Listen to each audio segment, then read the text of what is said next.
another session of Handy Law. We are looking at Nigeria's Child's Rights Act 2003. The act provides for an unborn child's right of protection against harm.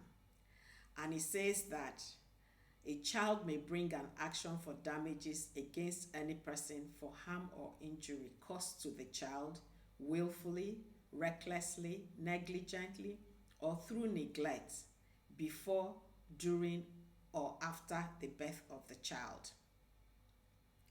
The act also provides that where the father of an unborn child dies without leaving a will, the unborn child shall be entitled, if he was conceived during the lifetime of his father, to be considered in the distribution of the deceased father's estate. Also, where the mother of an unborn child dies without leaving a will before the child is delivered, if the child survives the mother, the child is entitled to be considered in the distribution of the deceased mother's estate. The Act also has provisions regarding a child's contractual rights, and it says no child shall enter into a contract except as provided under the Act.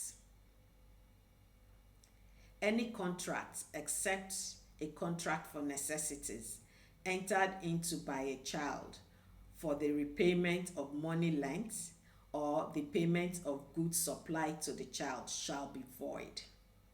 So, what are these necessities that constitute an exception to the rule? Necessities include items and services that are necessary for a child's health and safety, such as food, lodging, shelter, and clothing. Let's take the recent happening in our nation as an example. The night when demonstrators at the Lekki toll gate were attacked, there was a lot of panic and many people were looking for a place to shelter safely for the night. There may have been young people under the age of 18 who were out there looking for a place to shelter too. One of them enters a hotel and requests for a room for which he would pay for after use. Such a contract will be deemed as binding by the courts because it relates to the safety of the child. Outside of such necessities, no action shall be brought against a child by any person after the child has attained the age of majority to pay a debt which was contracted before the child came of age.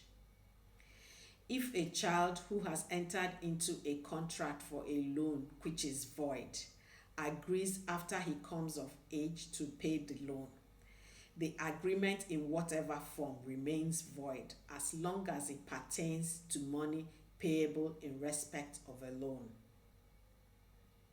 This is as far as we will take the Child's Rights Act today. Don't forget to like, subscribe, and share.